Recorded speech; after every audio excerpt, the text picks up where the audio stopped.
because of the student training requirement, we've been able to locate students in those spaces. And as a result, we end up having what I refer to and others refer to as OT champions. Somebody sees it, a social LCSW, a team leader, a nurse practitioner, a psychiatrist, a doctor, somebody sees and begins to see what we're able to do, and those folks then begin to create opportunities. Welcome to Heartforward, Conversations from the Heart. This is Carrie Morrison, and today we are going to explore the world of occupational therapy and how it could and should play a greater role in the American mental health system. Of course, anyone who has listened to this podcast for a while knows that I will assert that we have a mental health non-system in America because of inherent fragmentation and the inability of people to rely on consistent and sustained treatment that would lead to recovery. My introduction to the world of occupational therapy has been quite recent.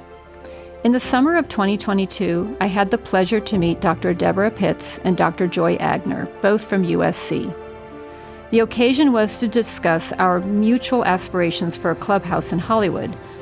In the course of that conversation, as I was explaining the mission of Heartforward, inspired by what we witnessed in Trieste and our embrace of radical hospitality as a posture to come alongside and build sustaining relationships with people, Dr. Pitts enlightened me as to the intersection of those principles with those of occupational science. That encounter led to USC placing the first of what has become several cohorts of occupational therapy interns at a Hollywood adult residential facility with whom Heartforward is partnered. As I watch these interns come alongside the residents, and the more I learn about OT, I recognize three things. First, the importance of occupation to our identities. How is it that we occupy our time? Second, the importance of choice in making decisions about how to occupy our time. And third, the importance of goal setting within a trusting relationship to motivate human occupation. You'll hear us explore how occupational therapists could be woven into service teams within permanent supportive housing to round out the staffing provided by case managers, property managers, and clinical or medical professionals. People coming out of homelessness, particularly those with mental health conditions, benefit from an OT approach to tackling life's daily challenges and overcoming obstacles to their recovery. But enough of me. Let's hear from Dr. Pitts. Good morning, Deborah. Good to see you. Good morning. It's good to see you as well. Welcome to the podcast here in December before the holidays. I'm so glad we've been able to connect. We've been talking about doing this now for several months. Yes. I'm so excited to have you here today. I just recall you and I meeting in the summer of 2022. I think we met around Heartforward's desire to see a clubhouse in Hollywood, which we'll talk about more in this conversation. And I was learning about occupational therapy, and the more I have learned, the more I have felt it's really important to amplify this theme in this podcast. So I'm glad you're going to be here today to help us do that. Thank you. I hope I can. I'm sure you will. Well, Deborah, tell me a little bit about your background. I mean, now you're at USC as an associate professor in the Chan School of Occupational Therapy and Occupational Science, but I seem to recall you telling me some stories about maybe even going back to being a campfire girl, if I'm not mistaken. What's your origin story of how you got into this work, this field of helping people? When I was in junior high school, I was a campfire girl, and the group leader was an occupational therapist working for what was then called the Crippled Children's Services, and we now know that is referred to as California Children's Services. And of course, like many of these organizations for youth, we did things, volunteer things to earn badges, right? We earned beads, actually. Okay, beads. Campfire Girls was based on Indian lore, which has been a problem, in terms of the contemporary world. But one of the things that we did was to take care of the brothers and sisters of children who came to her treatment unit so that the parent could participate in the treatment session.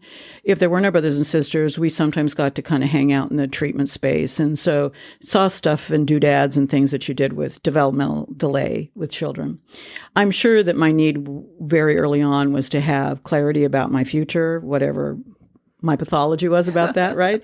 Set your goals early. Yes, whatever I needed to do. And so I decided in 8th grade that I was going to be an occupational therapist. Wow. Yeah. In 9th grade, in the school district that I was in, you had to do a career paper. So I did it on occupational therapy. In 10th grade in the school district that I was in, you did a research paper. I did it on cerebral palsy because that was the kind of conditions that my OT was doing. And of course, my high school counselor didn't know what occupational therapy was. And I did my own research. I told her what it was. I gave her information. When I entered into my college education, there were 3 schools that had occupational therapy at the time. I wanted to apply to the public school, which was at San Jose State, and was not able to get in. It was what's called impacted. There were too many applicants. And so I had to wait for 2 years and join when I was a junior. To join that program of occupational therapy? Yes, because there was just too many applicants for that program. Yeah, even in those years. And it still, I think, probably is quite the same because there aren't that many public universities that have occupational therapy education. And part of occupational therapy education is you complete practice experiences. You do, like many health and social service professions. And one of the ones that I did, what was at that time called a quarterway house for women.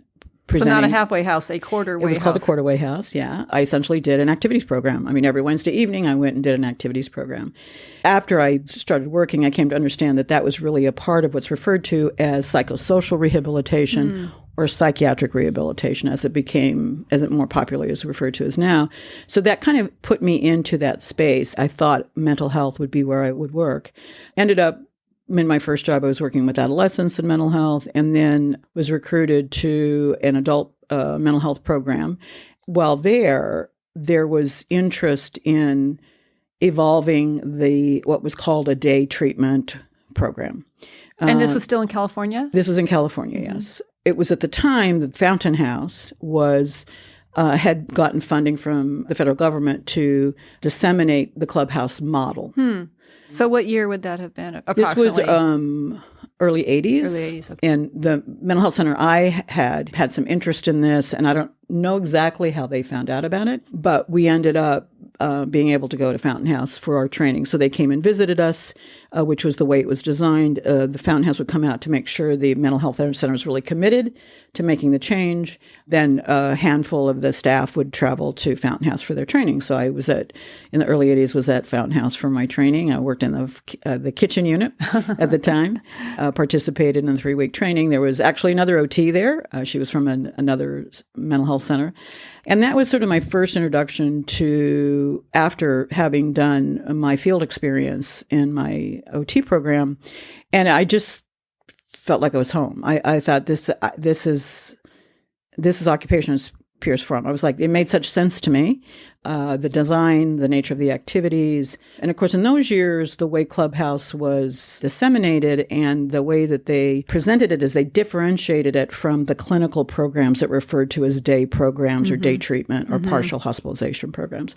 And that was exactly how the dissemination and the education, they made a clear distinction. And it made such sense to me in my understanding of activity and occupation. Especially because you had been in both of those environments at that point then. And skills. And it made much more sense to me than the clinical space in which I had been introduced to when I was in my first 5 years of working in the mental health center. And so for me as an occupational therapist, it fits so well. I mean, it fits so well, it made such sense. And I became very engaged with that. And we modified, well, there was at the time Portals Rehab Center, which had been around, mental health rehab had been around. It was one of the original 7 that formed the original association, national association, that was now referred to as Psychiatric Rehab Association. We, at the center I was at, then modified our day program, and we became a clubhouse. Now, this is long before the standards existed. And the accreditation process. Yeah. It was just around the time that the national conference got started.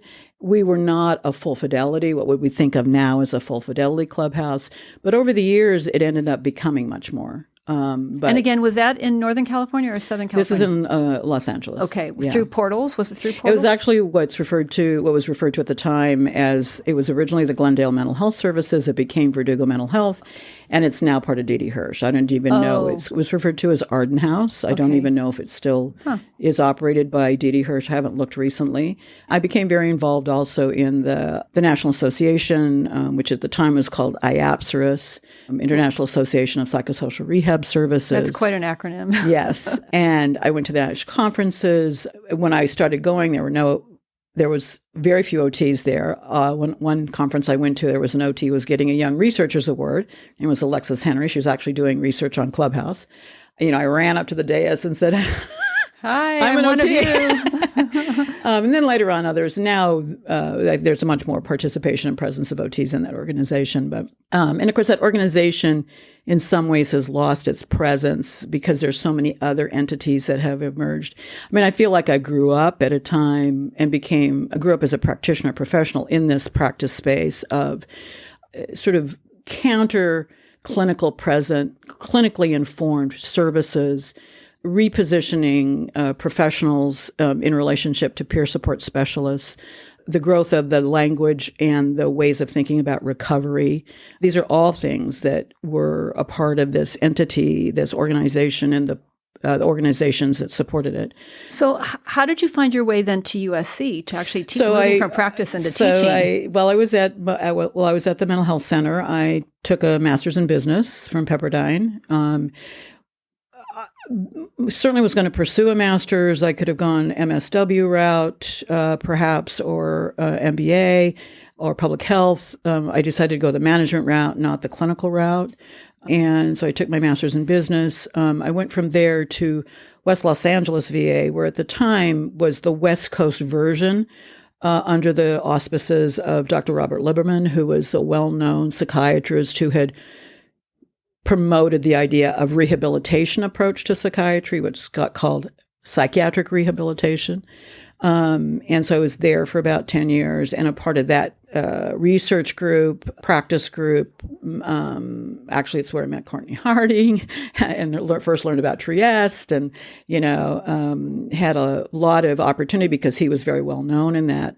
And then from there, after being there for about 10 years, I had decided to pursue a doctorate. First, I looked at a practice doctorate in public health, but had met the faculty at USC member who was already teaching the mental health. They were looking to recruit an additional mental health faculty.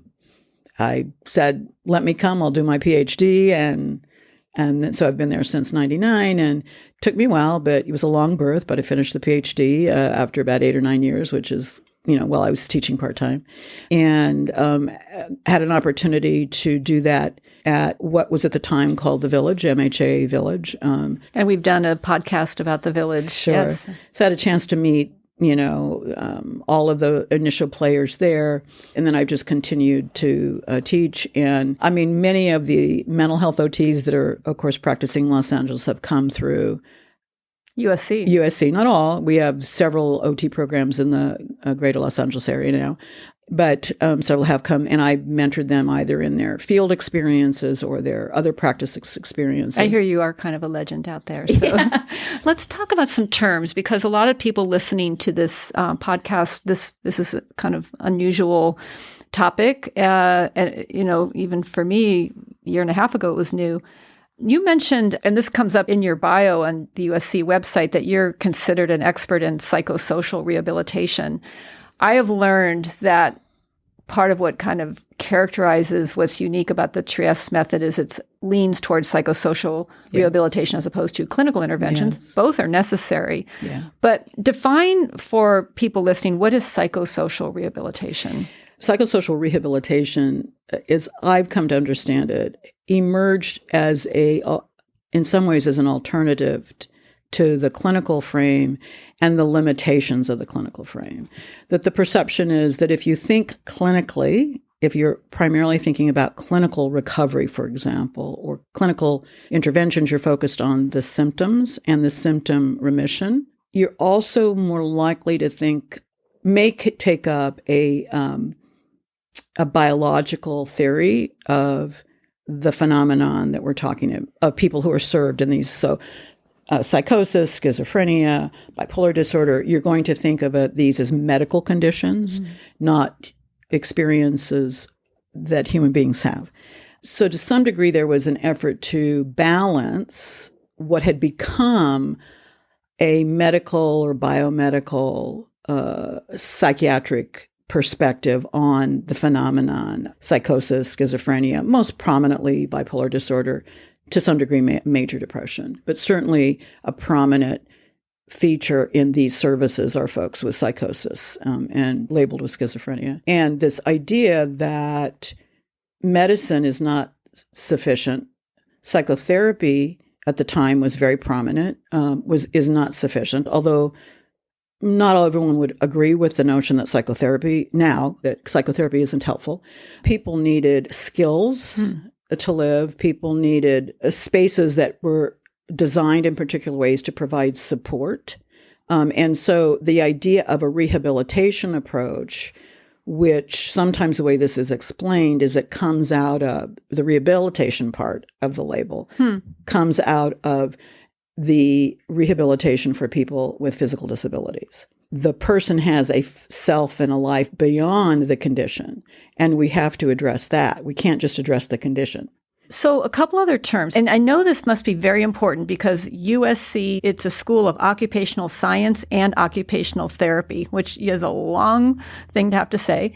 But what is the difference between occupational science and occupational therapy? And why is that important? Yeah, the cleanest difference is that occupational science is the discipline, the scientific discipline that can inform the therapeutic work that's done in occupational therapy. So one is sort of the science and one is more the practice in some ways. Okay. In some ways. That's maybe a little blunt for my occupational science colleagues and occupational therapy colleagues, but it probably is the easiest way. So let me ask you this, where we have not really seemed to be embraced at perhaps the level occupational therapy should be, are in mental health settings. And I will tell you that I think about visiting a friend in Hollywood who had been homeless. It was my first time in a IMD, an Institute for Mental Disease. And what I saw was a lot of what I would call meaningless activity happening there. And he could get points if he would go to a craft class or an anger management class or these different classes, which meant nothing to him. But if he got these points, he could get Cheetos, right? Or something like that. So can you talk about how perhaps in mental health settings it's been misused and what the real potential is? I'm not sure if I would say occupational per se has been misused. And I'm not to say that was probably not occupational therapy that I saw there. That was just activity. But we are complicit. I think our profession is complicit, not contributing to the design of meaningful days for people.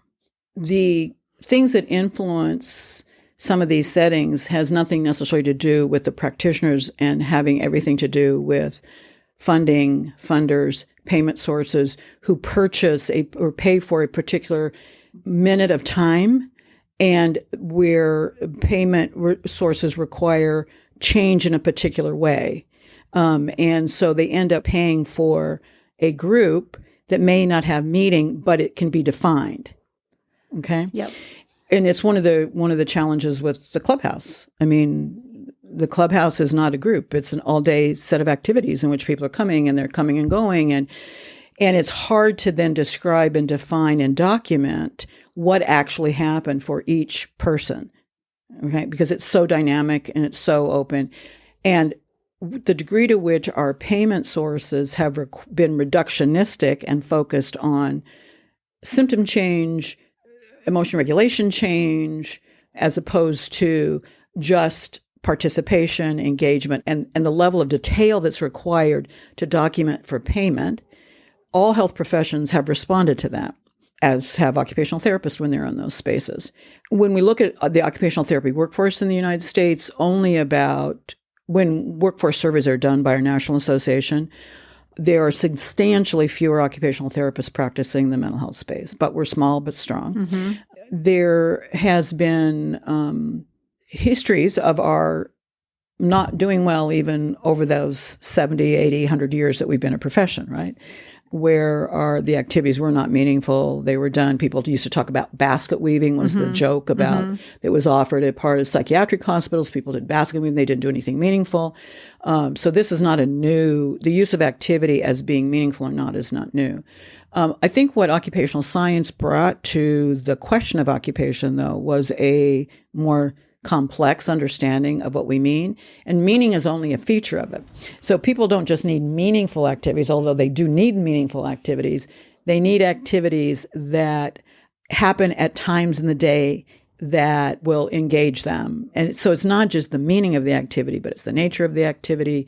Is it a good match for their thinking, their physical capacity, their communicative capacity, the degree which their condition may be compromising them?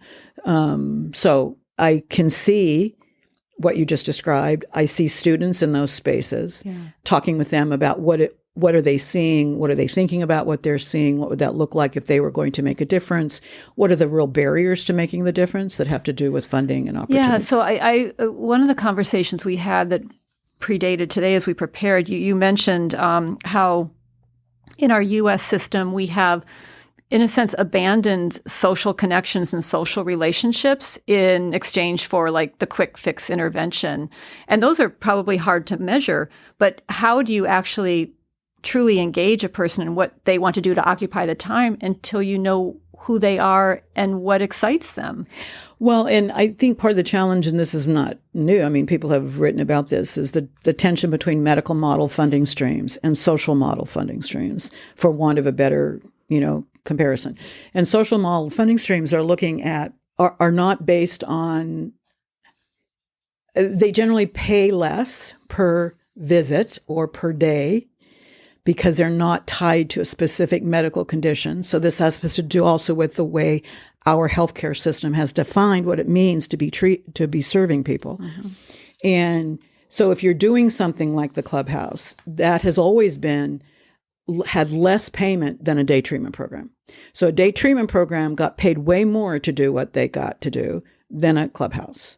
I mean, the mental health center I worked at, we had day treatment funding, we had socialization funding, and we had some work. And the socialization funding was a third of what we would get if we were treating the condition, right? And yet the challenge the person has wasn't necessarily managing their condition.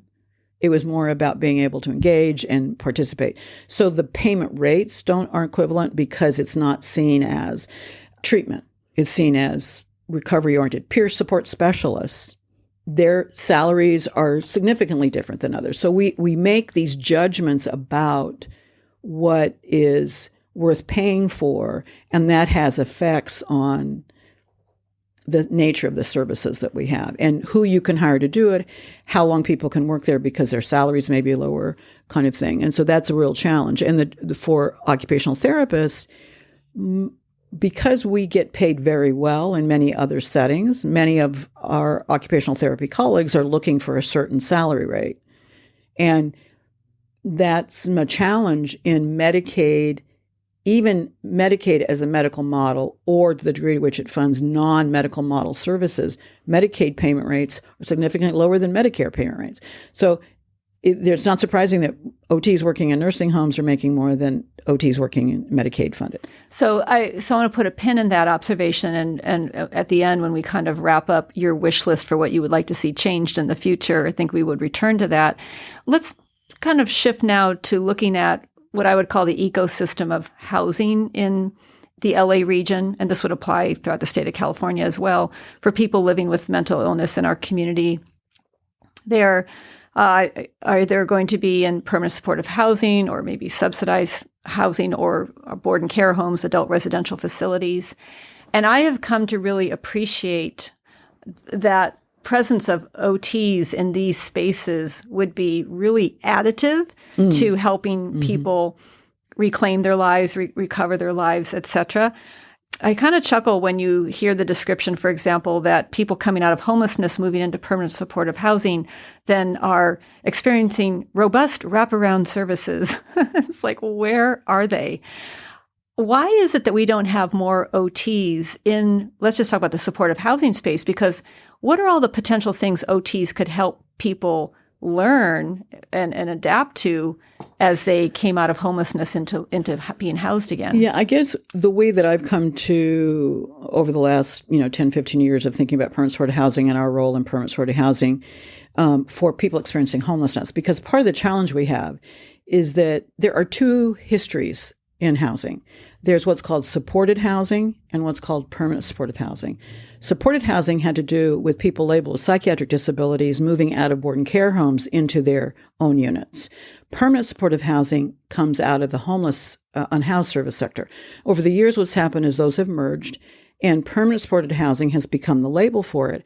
But it also means the eligibility has been focused on homelessness. So we still have many people living in residential care facilities, board and care homes, who do not get to access any of these permanent supported housing units because they are not experiencing homelessness. And while it used to be that was considered a risk of homelessness so that they were eligible, that's no longer the case. So we're paying attention to profoundly complex individuals, serious situations that are on the street, and moving them into housing. And we shouldn't be surprised that's not easy to do. But we have less opportunity available to the folks in the board and care space label because they're housed. Right. And which I think is a terrible situation. People are not in the right spot. They're that not in the right matches spot. Their needs. They would have to be aspirations. homeless for several months in order to get. But when I think of the permanent supported housing space for folks previously experiencing homelessness and are transitioning in, I've come to think of our role as an occupational therapist in sort of three domains. One is unit maintenance, maintaining their tenancy, and this is about keeping the unit in good repair, meeting the lease requirements associated to that. Another domain, and navigating relationships with the property manager in reasonable ways, that kind of stuff, although other providers can do that as well. Another space is the self-management of chronic medical conditions or behavioral health conditions. So taking medication when it is, understanding what the medication is. Again, there are other providers who can do that, but our knowledge is necessary for strengthening the system's response. And then the third broad area is activity engagement, really addressing the boredom and isolation that happens once you're housed because you no longer then have the survival activity that you've been engaged in. In order to get engaged, you have to bring activities into your home or you have to go to those activities. So that requires a level of responsiveness on your part to do it. And there's nobody in your unit to say, hey, come on, Deborah, you want to watch television with me now, or do you want to, right? Should we go to the library? Should we go to the farmer's market? Right. Get out of your apartment. Right. Yeah. And in terms of occupational therapy knowledge then that we bring to those three domains, I think the big gap in housing is the nature of the cognitive capacity that many people have. People that are being transitioned from the street into housing have often present with behavioral health disorders, both psychiatric, both mental health and substance use disorders, many of which component of that is cognitive limitations, at the very least, mild cognitive impairments. You then have many folks who have been assaulted. They may have been unconscious, so they have, at the very least, mild traumatic brain injury of some type or mild cognitive impairments associated to that. You then have this long period of dwelling in a particular way. Habits have been established, routines have been established, and just moving into a different space does not result in a change in my actions and my behaviors. Our occupational therapist understanding around habit and how habits form, and the way we think about habit is being very influenced by the context. So where's the refrigerator? What's in my refrigerator? Do I even know what's in my refrigerator unless I open the door? You don't. So those kinds of things. So habits, we consider ourselves experts in cognition, particularly what's called functional cognition. And so we have a way of understanding the behavioral error that you might see. It's not because the person's trying to be a pain in the ass. They're not being willful here. This is a cognitive limitation, and the way their brain is processing what's going on and their ability to generate solutions. So they need us to be there for cognition. I guess the other would be our valuing our understanding of activity as an aspect of health. So I'm thinking about the various different PSH communities that I have visited. As I mentioned, I'm on a Triple H committee, been watching these new communities unfold in Los Angeles. And we've got big providers like PATH, People Assisting the Homeless, and the People Concern, and LA Family Housing, and others, kind of the mega managers of some of these communities. Why are we not seeing more OT involvement? Is it a cost issue? Well, it's partly a cost issue. I think it's also partly the way that housing evolved as a service was that case managers became the primary provider in those settings. So case managers are amazing.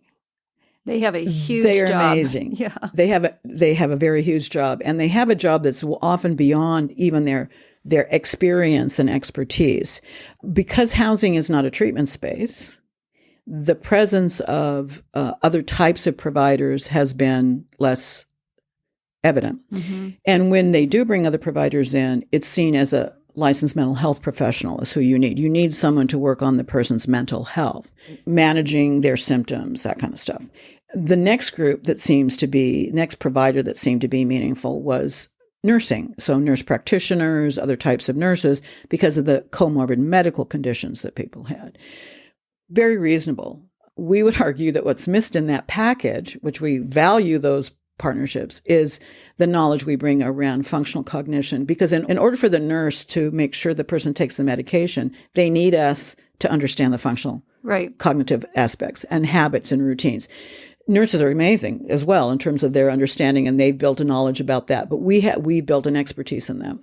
So I'm aware that there are some programs in the county Office of Diversion and Reentry. Also, I think Project 180, which addresses people coming out of the criminal justice system, have been accessing the OT discipline in those spaces. What are they doing in those contexts, and why are we seeing that happening there and not so much in the PSH space? We've been very successful in the Los Angeles area through our student training programs across many of our universities, West Coast, Cal State Dominguez Hills, Stanbridge, USC. Because of the student training requirement, we've been able to locate students in those spaces. And as a result, we end up having what I refer to and others refer to as OT champions.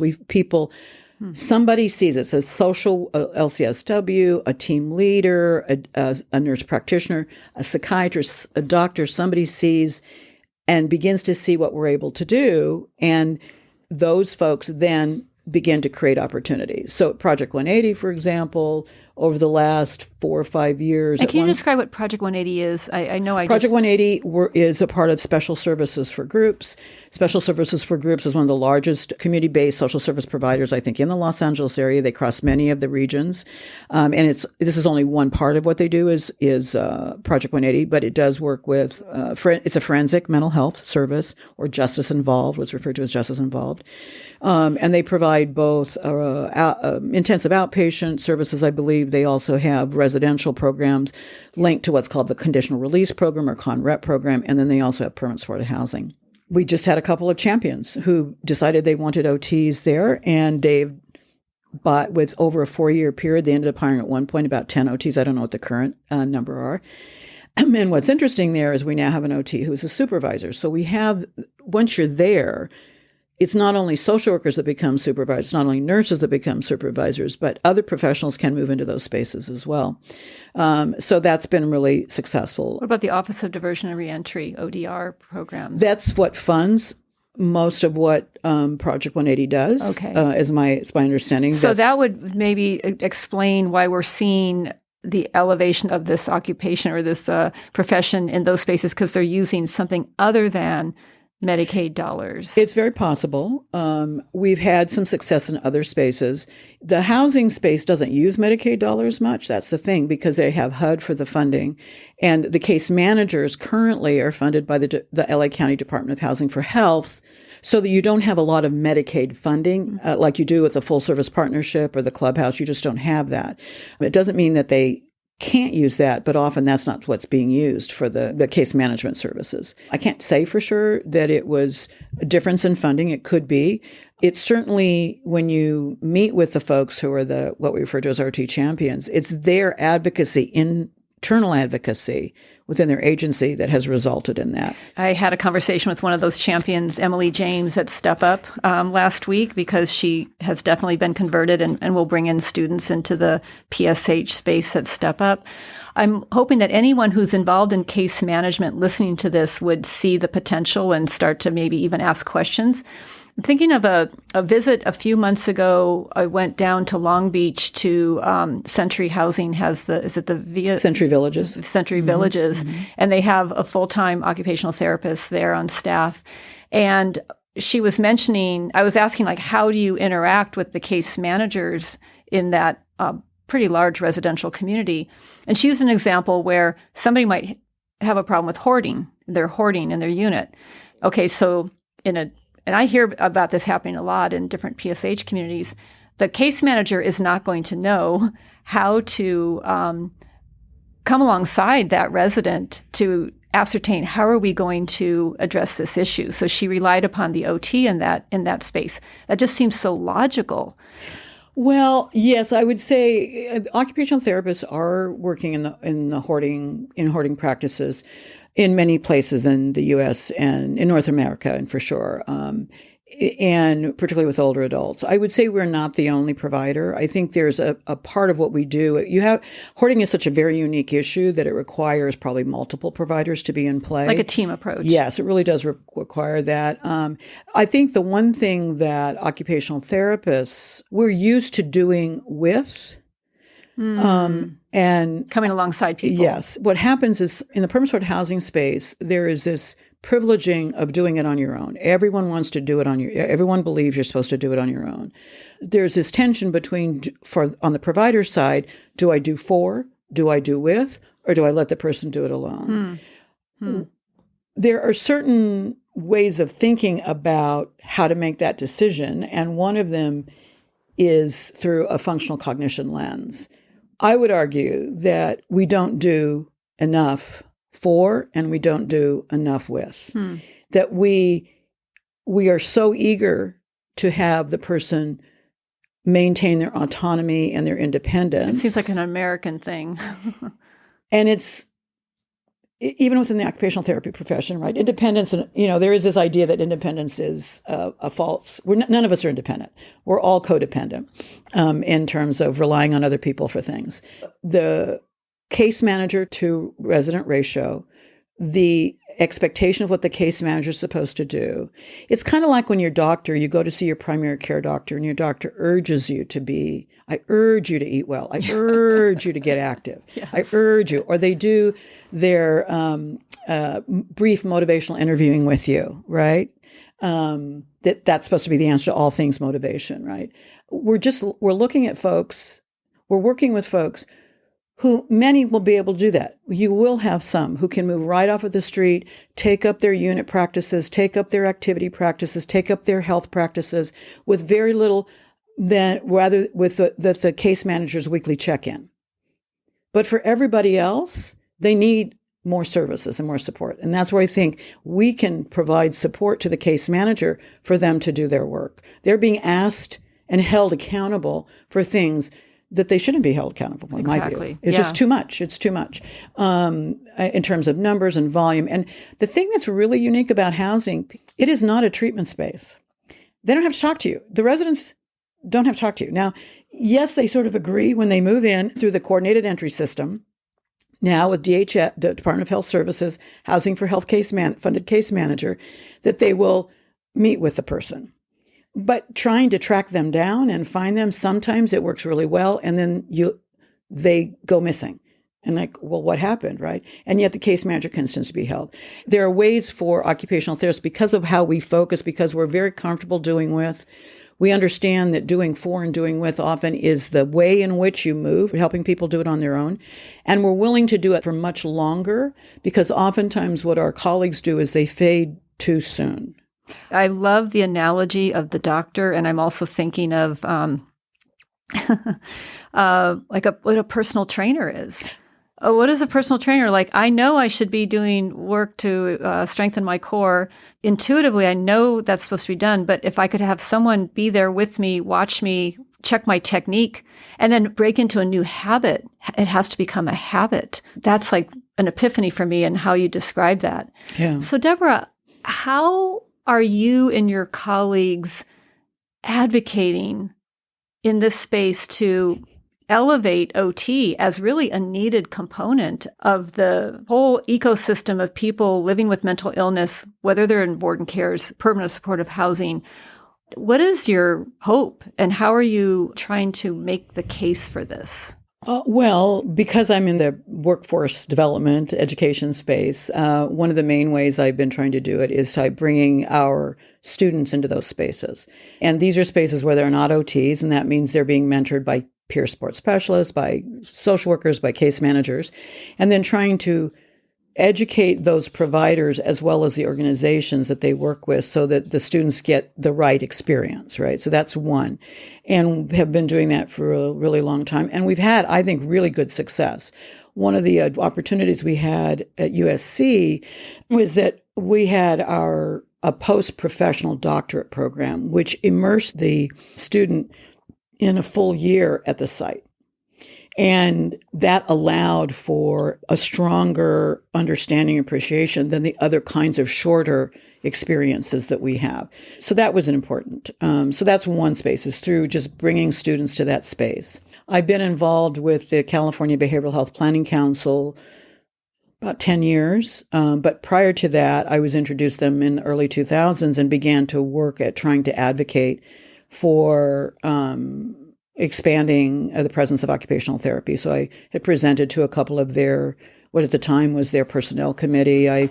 We worked with one of their staffers to try to do some projects that perhaps would expand that. Didn't get a lot of movement on that. Then when I joined the California Behavioral Health Planning Council, one of the things, because it's a public meeting, I would joke with the students when I would talk to them about this, is I would always use the word occupational therapy sometime in the meeting, so it would be in the meeting notes. I mean, that's great. Those things are bearing fruit. They're bearing fruit at the state level.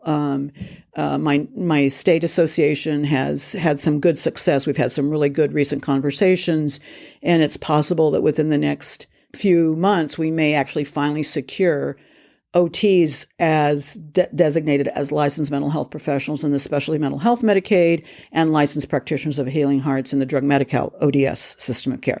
So we might be successful in there. We just are talking with them, and hopefully that will be successful. And then I can retire.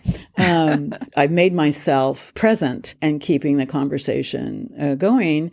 And when there is an opportunity for feedback, so like through all the CalAIM movement, whenever they were doing workforce development issues, I would spread the word. You need to make sure that you respond to this, that occupational therapists need to be included.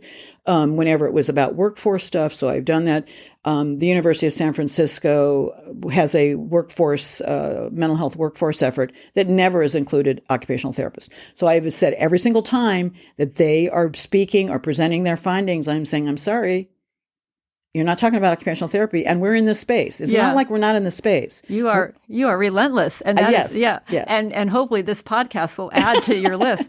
I want to bring this to a close with one.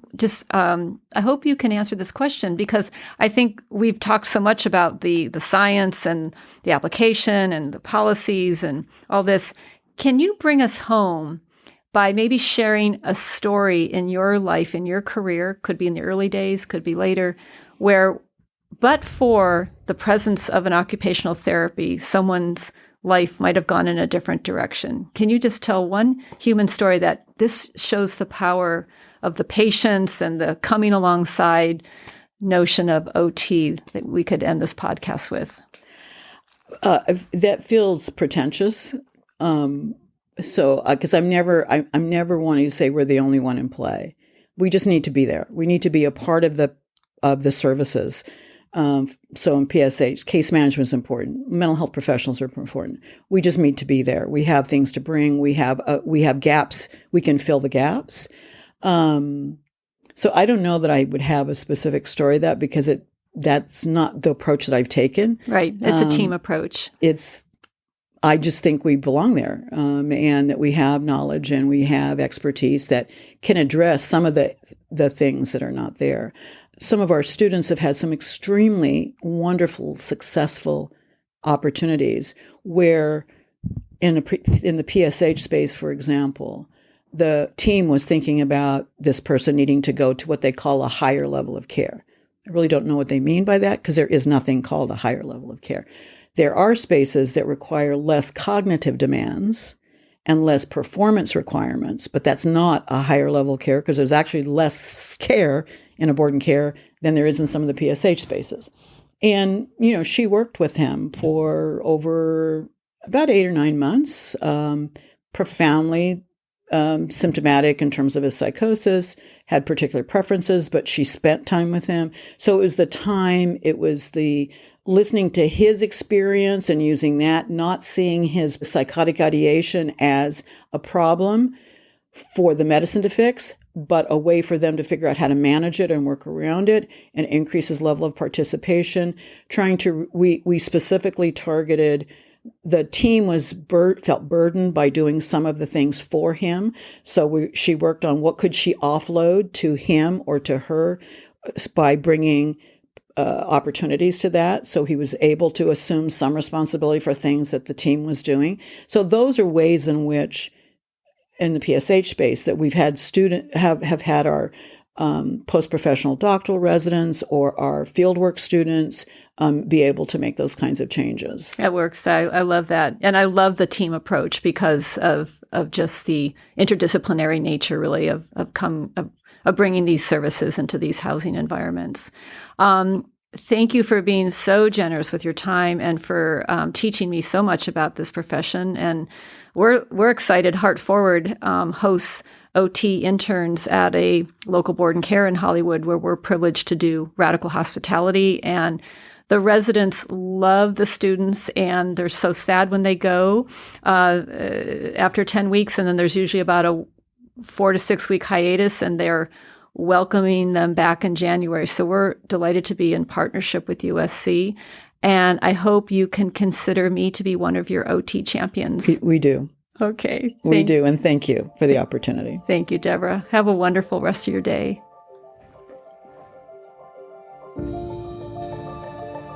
I am happy to join the OT Champion Club, and I hope this podcast helps to plant the seeds of possibility of how occupational science could be amplified as part of the service wraparound in various settings, in our homeless services ecosystem, in adult residential facilities, in our jail settings, and in post-incarceration recovery. And speaking of jail, I am hoping to secure an interview around that topic for our next episode of this podcast. Please subscribe to ensure that you are notified and check back soon for the next episode. Thank you for supporting and sharing this podcast, and thank you to my production partner, Aaron Stern and Verdugo Sound, who makes this possible. I'll see you next time.